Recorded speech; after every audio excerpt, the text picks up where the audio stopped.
ഹരേ കൃഷ്ണ. രാധേ രാധേ. ഉണ്ണിക്കണ്ണൻ ഇന്നൊരു പുതിയ കഥയാണ് പറഞ്ഞു തരുന്നത്. ആരുടെ കഥയാണെന്നറിയോ? ഉണ്ണിക്കണ്ണൻ്റെ ഏറ്റവും ഇഷ്ടപ്പെട്ട രാധാറാണിയുടെ കഥ. ബർസാനയിലെ ഉണ്ണിക്കണ്ണൻ്റെ ദിവ്യപ്രണയിനി. മഴയെന്ന അർത്ഥമുള്ള ബർസാനയിൽ പെയ്യുന്നതോ രാധാകൃഷ്ണ പ്രണയമഴ. ദിവ്യാനുരാഗത്തിൻ്റെ കഥ പറയുന്ന ബർസാനയിൽ ഗോലോക വൃന്ദാവനത്തിൽ നിന്നും ശാപം പേറി ഭൂലോകത്തിൽ ജന്മം കൊണ്ട ലക്ഷ്മി സാന്നിധ്യം. അതാണ് രാധാറാണി. യമുന നദിയിൽ സ്വർണ്ണത്താമരയിൽ രൂപം കൊണ്ട രാധാറാണിയെ വളർത്തുന്നത് ഉണ്ണിക്കണ്ണൻ്റെ അച്ഛനായ നന്ദഗോപരുടെ ഉറ്റ സുഹൃത്തും പരമവിഷ്ണുഭക്തരുമായ വൃഷഭാനുവും കീർത്തിദേവിയും. ഭഗവാൻ ശ്രീകൃഷ്ണൻ ഭൂമിയിൽ ദിവ്യാവതാരം എടുത്താൽ മാത്രമേ രാധാറാണി തൻ്റെ കണ്ണുകൾ തുറക്കൂ എന്ന് ഗോലോക വൃന്ദാവനത്തിൽ വെച്ച് ശപഥം ചെയ്തിരുന്നു.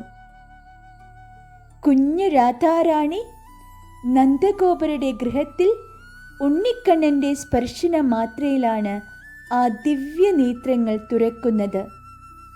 പിന്നീട് അങ്ങോട്ട് കളിച്ചും ചിരിച്ചും ഇണങ്ങിയും പിണങ്ങിയും രാധാകൃഷ്ണ ലീലകളാടിയ വൃന്ദാവനം.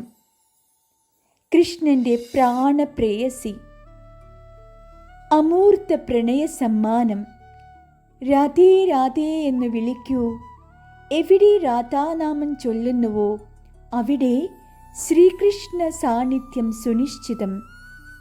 ജയ് ജയ് രാധാറാണി. ഹരേ കൃഷ്ണ. രാധേ രാധേ. കൃഷ്ണ രാധേ കൃഷ്ണ കൃഷ്ണ കൃഷ്ണ രാധേ രാധേ രാധേ ശ്യാമ രാധേ ശ്യാമ ശ്യാമ ശ്യാമ രാധേ രാധേ രാധേ കൃഷ്ണ രാധേ കൃഷ്ണ കൃഷ്ണ കൃഷ്ണ രാധേ രാധേ രാധേ ശ്യാമ രാധേ ശ്യാമ ശ്യാമ ശ്യാമ രാധേ രാധേ.